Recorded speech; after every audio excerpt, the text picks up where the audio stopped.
Hello everyone, कैसे हो आप सब लोग। Welcome back to my YouTube channel. आज हम साइंस का फर्स्ट चैप्टर स्टार्ट कर रहे हैं। साइंस का फर्स्ट चैप्टर यानी कि केमिस्ट्री का फर्स्ट चैप्टर शुरू करें। कौन सा? Chemical reaction and equation.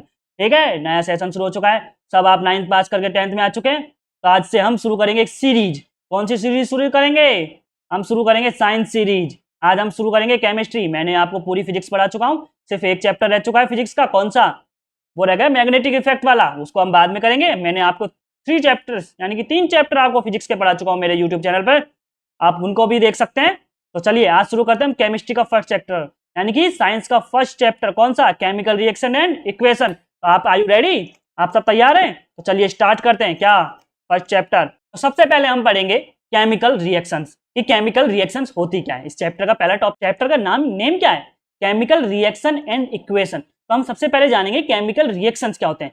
Chemical reactions क्या होते हैं बेटा? कुछ सब्सटेंस मिलकर एक या एक से ज्यादा सब्सटेंस मिलकर कोई नए प्रोडक्ट को बनाना, नए प्रोडक्ट को स्टैब्लिश करना, डिफरेंट प्रॉपर्टी का, उसे हम कहते हैं मतलब उसमें केमिकल चेंजेस आना, केमिकल प्रॉपर्टीज में चेंज आना, उस प्रोसेस को हम कहते हैं केमिकल रिएक्शन। जैसे मान लो कोई एक प्रोडक्ट ए और बी सब्सटेंस है, उन्होंने मिलके सी प्रोडक्ट बनाया। क्या बनाया? सी बनाया। यानी कि ये तो हो गया रिएक्टेंट।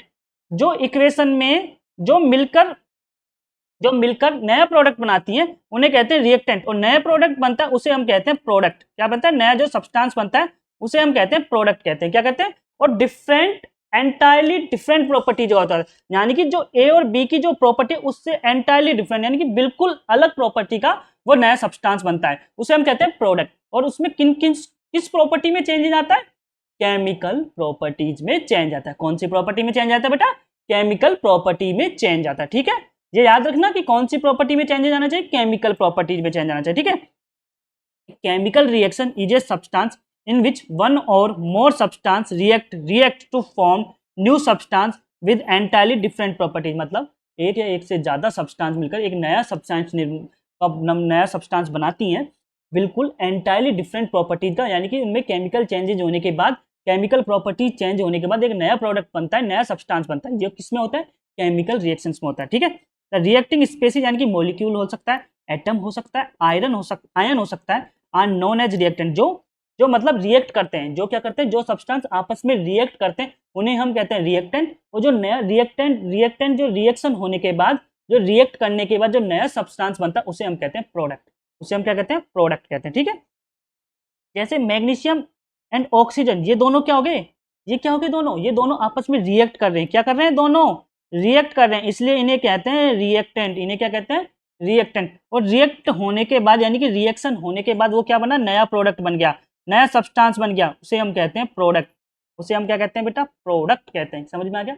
रिएक्टेंट समझ में आ गया, प्रोडक्ट समझ में आ गया। जो रिएक्ट करते हैं, आपस में रिएक्ट करते हैं, वो तो रिएक्टेंट होता है। और जो रिएक्टेंट आपस में रिएक्ट करने के बाद केमिकल प्रॉपर्टीज में चेंजेज आने के बाद जो नया सब्सटेंस बनता है उसे हम क्या कहते हैं? प्रोडक्ट कहते हैं। आगे मैं समझाऊंगा रिएक्शंस को। ठीक है, अब आप बताओ, आप बच्चे पूछेंगे सर सर ये बताओ कि हमें ये कैसे पता चलेगा कि ये केमिकल रिएक्शन है? हमें ये कैसे पता चलेगा कि ये केमिकल रिएक्शन है? आप मैंने कहा बच्चों ये तो आपका सवाल बहुत अच्छा है, कैसे पता चलेगा? तो उसके लिए हम बैठे, हम आपको बताएंगे कैसे पता चलेगा। तो एक बच्चा उठ के बोला, सर उसने बताओ ये केमिकल रिएक्शन है कि फिजिकल रिएक्शन है कि बायोलॉजिकल रिएक्शन है? हमें कैसे पता चलेगा कि ये केमिकल रिएक्शन है? तो मैंने कहा चलो अभी बताते हैं। तो केमिकल रिएक्शंस होने के लिए कुछ आइडेंटिफिकेशंस हैं। क्या बेटा? कुछ आइडेंटिफिकेशन है। वो कुछ आइडेंटिफिकेशन कौन कौन सा है? कि उनकी स्टेट में चेंज हो जाता है। स्टेट मतलब हमने अभी तो 9th क्लास में पढ़ा हुआ, कौन कौन सी स्टेट होती है? एक तो गैस होती है, एक लिक्विड होती है, एक सॉलिड स्टेट होती है। यानी कौन कौन सी स्टेट हो गई? पहली होगी गैसियस स्टेट, दूसरी हो गई लिक्विड स्टेट, तीसरी हो गई सॉलिड स्टेट, और एक होती है एक्वस, प्लाज्मा। ऐसे बहुत सारी स्टेट होती है, पर अपन को तीन स्टेट पढ़नी है। ठीक है, तो यानी कि इन स्टेट में चेंज होते हैं। जैसे सॉलिड सब्सटेंस मिलकर एक कोई लिक्विड सब्सटेंस बना देते हैं, यानी कि उनकी स्टेट चेंज हो गई कि हमने रिएक्टेंट में तो सॉलिड सब्सटेंस लिया, पर प्रोडक्ट किसका बना? लिक्विड सब्सटेंस का बना। किसका बना? Liquid substance. यानी कि स्टेट में चेंज हो गया। या फिर कलर में चेंज हो गया। जैसे रेड, मान लो आपने रेड एंड ब्लू को कोई सब्सटेंस लिए, उन्होंने क्या किया? एक ब्लैक कलर का प्रोडक्ट बना दिया। क्या बना दिया? एक ब्लैक कलर का प्रोडक्ट बना दिया, यानी कि इनमें कलर में चेंज हो जाना। क्या हो ना? कलर में चेंज हो जाना। और तीसरा इवोल्यूशन ऑफ गैस, यानी कि मान लो ये सब्सटेंस है A+B, इन्होंने कोई सी सब्सटेंस बनाया पर साथ में उनके साथ साथ क्या निकली, क्या इवेल्यूट हुई, हीट भी हो गई, ठीक है। फोर्थ कह रहा है चेंज इन टेम्परेचर, जैसे किसी प्रोडक्ट का अपने सब्सटेंस लिया, उनका दोनों का टेम्परेचर 10 डिग्री सेल्सियस था, पर जो प्रोडक्ट बना उसका 110 डिग्री सेल्सियस टेम्परेचर आ गया, तो यानी कि क्या हो गया, टेम्परेचर में चेंज हो गया। इसमें कि वो प्रिसिपिटेट बनाती हो, यानी कि प्रिसिपिटेट क्या होता है, जब जैसे अपन ने किसी में लिक्विड में किसी चीज को डिजोल्व किया तो हमारे नीचे कुछ जम जाता है ना, वो घुलता नहीं है, वो डिजोल्व नहीं हो पाता, उसे हम कहते हैं प्रिसिपिटेट, यानी कि एक तरीके से कचरा बच गया। उसको डिजोल्व करने के बाद जो कुछ चीज डिजोल्व नहीं हो, पूरी तरीके से डिजोल्व नहीं हो सके और नीचे जम जाए, उसे हम कहते हैं प्रिसिपिटेट। क्या कहते हैं उसे, प्रिसिपिटेट कहते हैं, ठीक है। तो प्रिसिपिटेट का बनना, फॉर्मेशन ऑफ प्रिसिपिटेट हो गया। कौन कौन सी स्टेट हो गई, अब हमें पता चला कि केमिकल रिएक्शन की आइडेंटिफिकेशन क्या है।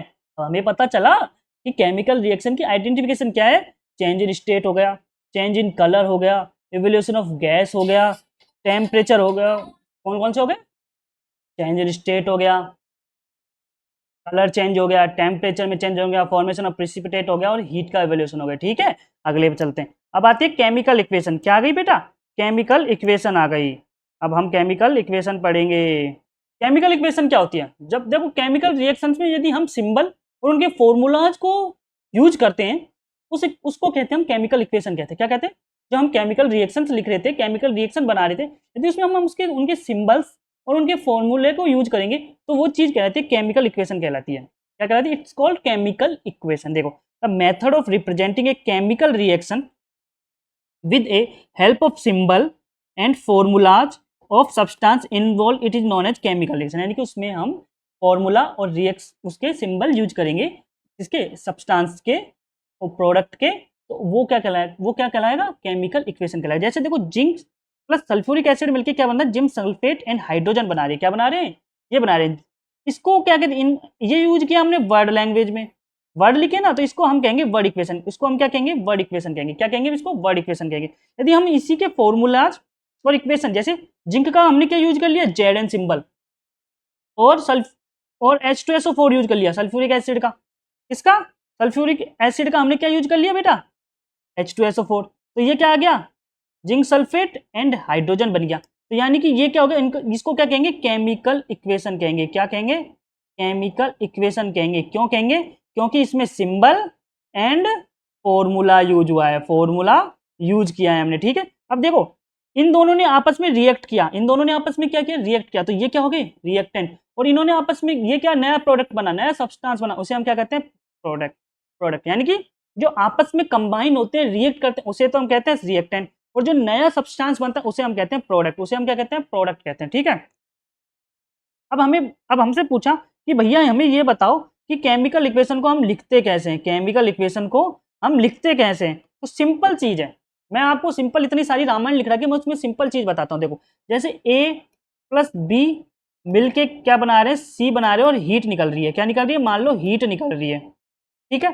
तो एरो, ये एरो याद रखो, एरो के लेफ्ट साइड में क्या होता है, हमेशा रिएक्टेंट होता है। क्या होता है, हमेशा रिएक्टेंट होते हैं। क्या होते हैं बेटा, हमेशा रिएक्टेंट होता है। और एरो के राइट साइड में, एरो के राइट साइड में हम बताते हैं प्रोडक्ट को, बताते हैं क्या बताते हैं, प्रोडक्ट। यदि दो या दो से ज्यादा सब्सटेंस हैं तो उनके बीच में हम लगाएंगे प्लस का साइन। किसका साइन लगाएंगे, प्लस का। तो एरो बता रहा है कि यहाँ केमिकल रिएक्शन हो गई, यानी कि केमिकल रिएक्शन हो गई, ये क्या बना रहा है, प्रोडक्ट, राइट हैंड साइड पे। तो लेफ्ट हैंड साइड पे तो क्या हो गया, रिएक्टेंट हो गए। लेफ्ट हैंड साइड पे क्या हो गया बेटा, रिएक्टेंट हो गए। और राइट हैंड साइड पे क्या हो गया बेटा, प्रोडक्ट हो गया, सिंपल। और दो या दो से ज्यादा सब्सटेंस ले रहे हैं तो हम उसमें क्या ऐड करेंगे, बीच में प्लस ऐड करेंगे, ठीक है। बस ये लिखने का तरीका होता है रिएक्शन, और कुछ भी नहीं है, ठीक है। The reactant are always return on left hand side in an equation with the plus sign between them, यानी कि उनके बीच में प्लस साइन होता है और हमेशा लेफ्ट साइड के, लेफ्ट एरो के लेफ्ट साइड में लिखा जाता है। द प्रोडक्ट और are always written on the right hand side in an equation with a plus sign between them। Product हमेशा राइट हैंड साइड लिखे जाते हैं, ठीक है।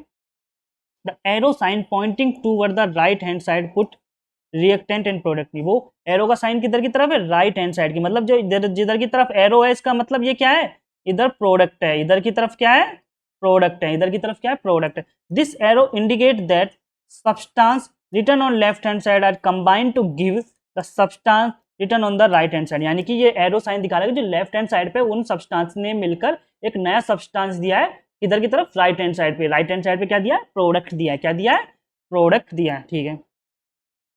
अब हमसे पूछते हैं कि भैया ये बताओ कि बैलेंस केमिकल बैलेंस इक्वेशन क्या होती है, बैलेंसिंग इक्वेशन क्या होती है। देखो यदि रिएक्टेंट में सिंपल सी लैंग्वेज में बोले तो रिएक्टेंट में जितने एटम्स हैं मॉलिक्यूल्स हैं उतने ही प्रोडक्ट में मॉलिक्यूल होने चाहिए। Number of molecules number of atoms equal होने चाहिए। क्या होने चाहिए, number of atoms molecule equal होने चाहिए। जैसे a balance equals balance chemical equation has an equal number of atoms, कितने क्या इक्वल नंबर ऑफ एटम्स होने चाहिए डिफरेंट एलिमेंट के रिएक्टेंट में और प्रोडक्ट में। जैसे देखो Zn प्लस H2, अभी हमने इक्वेशन लिखी थी ना, जिंक सल्फेट बना Zn के कितने यहाँ देखो, हम देखते हैं इसको कैसे बैलेंस निकालने के लिए देखते हैं इन रिएक्टेंट इन प्रोडक्ट। तो सबसे पहले Zn, number of Zn atoms reactant में कितना है 1 और यहाँ कितना है 1, यहाँ यानी कि Zn तो इक्वल है।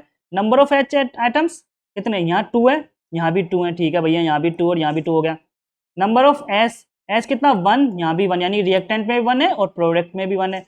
ओ 4 है, ऑक्सीजन के 4 है, तो यहाँ भी 4, यानी कि इनमें जितने एटम्स रिएक्टेंट में थे उतने ही एटम प्रोडक्ट में, यानी कि ये इक्वेशन कौन सी है, बैलेंस इक्वेशन है। कौन सी इक्वेशन है, यदि मान लो यहाँ होते ये 2H2 होता, यहाँ क्या होता 2H2, तो H एटम कितने हो गए बेटा, H एटम हो गए कितने बढ़ गए, 2 एटम्स और बढ़ गए ना, 4 और 4 एटम्स हो गए, नहीं हाँ 4 एटम हो गए, यानी कि H कितने हो गए, यहाँ 4 हो गए, H कितने हो गए 4। तो ये देखो रिएक्टेंट में 2 है और प्रोडक्ट में कितना 4, तो ये कौन सी हो जाएगी, अनबैलेंस हो जाएगी। कौन सी हो जाएगी, अनबैलेंस इक्वेशन हो जाएगी। यदि एटम्स रिएक्टेंट एंड प्रोडक्ट में इक्वल नहीं होंगे, atom number of atom equal नहीं होंगे तो वो अनबैलेंस होंगी, और यदि एटम्स रिएक्टेंट एंड प्रोडक्ट में इक्वल होंगे, नंबर ऑफ एटम्स इक्वल होंगे, तो वो कौन सी इक्वेशन होगी बेटा, बैलेंस्ड इक्वेशन होगी। कौन सी होगी, बैलेंस। आ गया बैलेंस और अनबैलेंस। मैं आपको आगे समझाऊंगा कि अनबैलेंस को बैलेंस कैसे किया जाता है।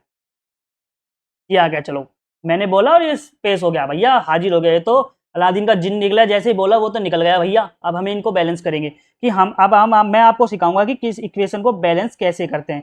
क्या क्या सिखाऊंगा कि किसी इक्वेशन को बैलेंस कैसे करते हैं। आपकी बुक में स्टेप बाय दे रखा है, तो मैं आपको सिंपल लैंग्वेज में बहुत अच्छे से सिखाऊंगा। उसमें ऐसे करो वैसे करो, बहुत सी बुक्स में बहुत लंबा प्रोसीजर है, मैं आपको बिल्कुल सिंपल तरीके से आपको बैलेंस करना सिखाऊंगा, ठीक है।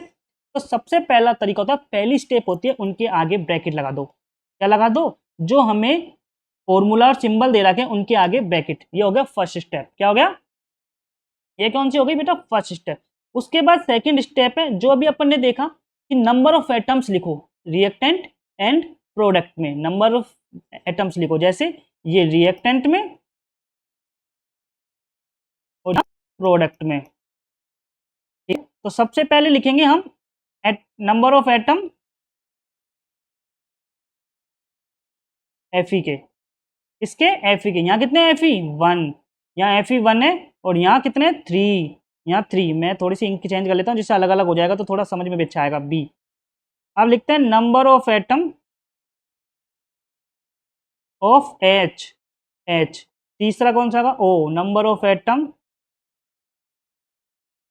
O के बाद कौन सा होगा, 1 2 3, 3 सब्सटेंस है, ठीक है। इसमें 3 ही सब्सटेंस है बेटा, 3 ही एटम्स यूज करने। तो देखो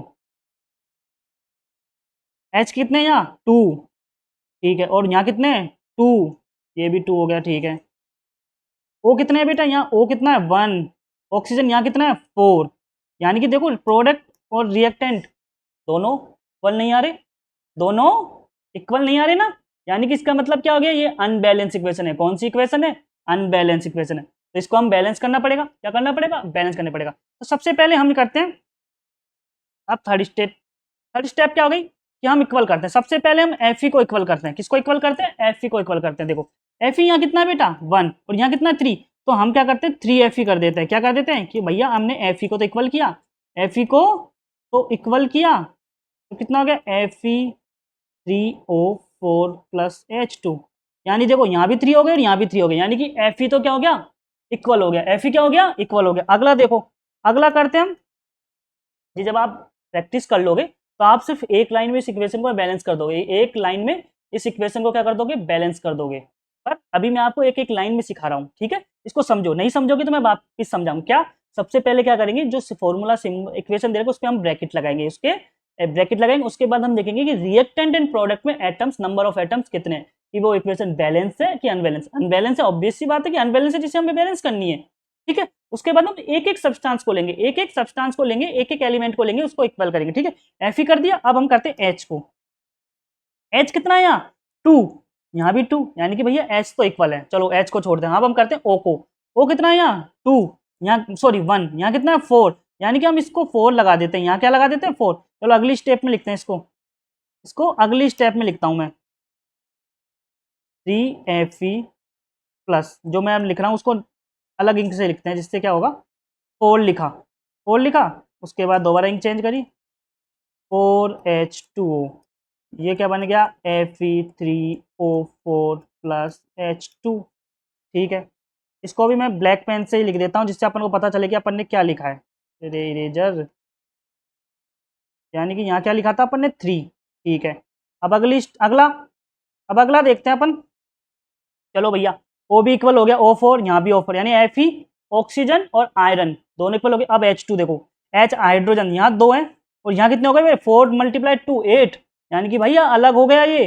तो हमें अब क्या करना पड़ेगा, अब हमें क्या करना पड़ेगा भैया, ऑक्सीजन को भी इक्वल करना, सॉरी हाइड्रोजन को भी इक्वल करना पड़ेगा। कितना यहाँ 2 है और यहाँ कितना 8, यानी कि क्या करें बताओ, यहाँ 4 लगा दें, यहाँ क्या लगा दें 4 लगा देते हैं। 4 लगा दिया तो क्या हो गया, ये इक्वल हो गया नहीं हो गया।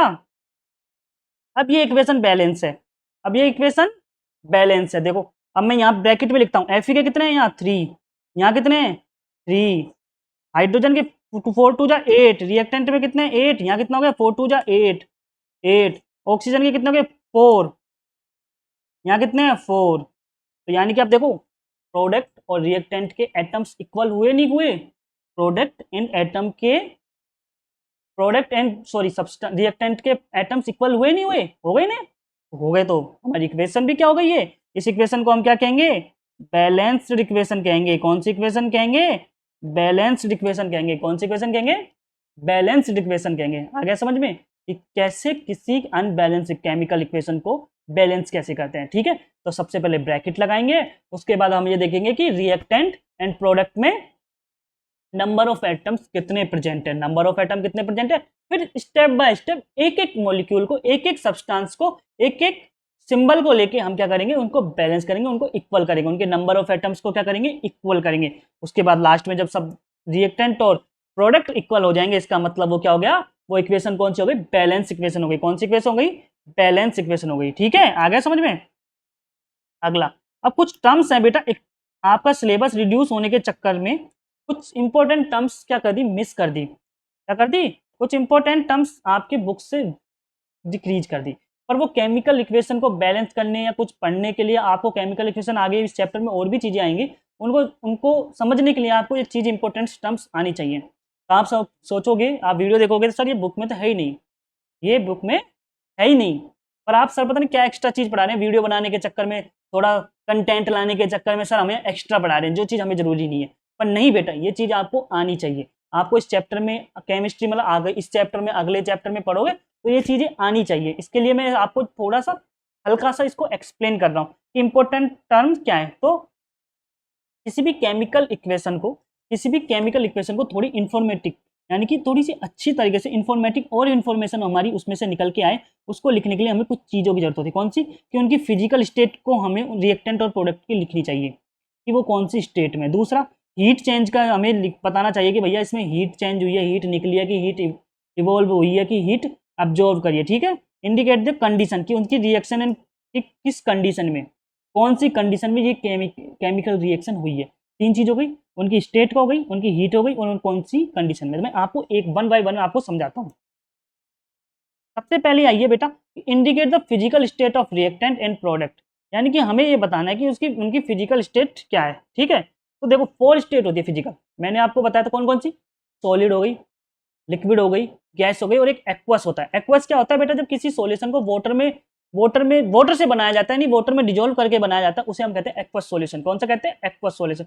यदि देखो सॉलिड स्टेट होगी तो उसको हम एस से डिनोट करेंगे। किससे डिनोट करेंगे, उनके प्रोडक्ट के आगे, यानी कि जैसे ए प्लस बी प्रोडक्ट बना दिया सी, यानी कि सॉरी मैंने थोड़ा गैप नहीं लिया, ए प्लस बी और ये बनाया हमने सी, यानी कि ये कौन सी स्टेट है, सॉलिड हो गई। यानी कि इसके आगे हम ऐसे ब्रैकेट में एस लिखेंगे। यदि लिक्विड होगा तो हम लिखेंगे एल, गैस होगा तो हम लिखेंगे जी। ऐसे ब्रैकेट लगा के हमें उनकी स्टेट लिखना पड़ेगा। तो लिक्विड के लिए कौन सी है, सिंबल है एल, एक्वस के लिए AQ, और गैस के लिए हम G सिंबल यूज करेंगे। समझ में आ गया कि हमें उन्हें ये चीज़, हम जब रिएक्शन लिखेंगे हमें ये चीज़ लिखना चाहिए, हमें लिखना चाहिए, लिखना जरूरी होता है ये बेटा। आपके आगे जब आप बहुत सारी इक्वेशन अभी बैलेंस करोगे, अभी मैं आपको बहुत सारी बैलेंस इक्वेशन करना सिखाऊंगा, उसमें क्या होगा, जब आपको बहुत सारी बैलेंस, अभी आपकी बुक्स में बहुत सारी बैलेंस इक्वेशन है जिन्हें हमें बैलेंस करनी है, हम उन्हें बैलेंस करेंगे, अभी एक एक वन बाय बैलेंस करेंगे, अगले लेक्चर में करेंगे या अभी इस लेक्चर में करते हैं, देखते हैं उनकी हमें आना चाहिए कि वो कौन से स्टेट में, सॉलिड स्टेट में, गैसेस स्टेट में, लिक्विड स्टेट में या एक्वस स्टेट में। ठीक है, तो उनकी स्टेट भी लिखेंगे हम, क्या लिखेंगे, स्टेट। अगला है कि हमें ये दिखाना है कि उनकी भैया स्टेट कौन सी है, उनकी स्टेट कौन सी है, कि उसमें स्टेट हो गया। अब हम लिखेंगे हीट चेंजेज का, क्या लिखेंगे, हीट चेंजेज का लिखेंगे कि भैया उसमें हीट चेंज हुई है कि नहीं हुई है। ठीक है, अब हीट एक्सचेंजर देखो, एक तो होती है हीट को एब्जॉर्ब करना और एक होता है हीट को इवॉल्व करना। यदि those reaction in which heat is evolve यानी कि उन्हें हीट, उन्होंने प्रोडक्ट ने छोड़ी है, यानी जब रिएक्शन होने के बाद हीट निकाली है। इवॉल्व का मतलब होता है हीट छोड़ना या निकालना। उस इक्वेशन, रिएक्शन को कहते हैं हम एक्सोथर्मिक इक्वेशन। क्या कहते हैं, एक्सोथर्मिक, जिसमें रिएक्शन में हीट क्या होती है, इवॉल्व होती है, यानी हीट निकलती है, फाइनल प्रोडक्ट बनने के टाइम हीट निकलती है, उसे हम कहते हैं एक्सोथर्मिक। और यदि रिएक्शन करने के लिए यदि वो हीट एब्जॉर्ब करती है, क्या करती है, हीट एब्जॉर्ब करती है, उसे हम कहते हैं एंडोथर्मिक रिएक्शन। कौन सी कहते हैं, एंडोथर्मिक रिएक्शन। ठीक है, एक्सोथर्मिक और एंडोथर्मिक। एक्सोथर्मिक मतलब हीट इवॉल्व हुई है और एंडोथर्मिक मतलब हीट उसने क्या किया, एब्जॉर्ब करी है। ठीक है, देखो कार्बन, ये मैंने स्टेट, देखो ब्रैकेट में क्या लिख रखा है, स्टेट लिख रखा है। सॉलिड और गैस ने मिलकर क्या बनाया, गैस बनाया। क्या बनाया, कार्बन डाइऑक्साइड। और हीट, हीट क्या हुई है, निकली है। हीट क्या हुई, जब कार्बन डाइऑक्साइड बनी तो उसमें हीट निकली, हीट क्या निकली, तो इसका मतलब ये कौन सी होगी, एक्सोथर्मिक। अब देखो नाइट्रोजन और ऑक्सीजन, इन्होंने नाइट्रोजन मोनोऑक्साइड बनाने के लिए उनको क्या, किसकी जरूरत है, हीट की जरूरत है, हीट की जरूरत है। तो हीट को उन्होंने क्या किया, एब्जॉर्ब किया। क्या किया, एब्जॉर्ब किया। इसका मतलब ये कौन सी हो गई, एंडोथर्मिक इक्वेशन हो गई। कौन सी हो गई, एंडोथर्मिक रिएक्शन हो गई। ठीक है, एक्सोथर्मिक जो हीट को इवॉल्व करे, एंडोथर्मिक जो हीट को एब्जॉर्ब करे।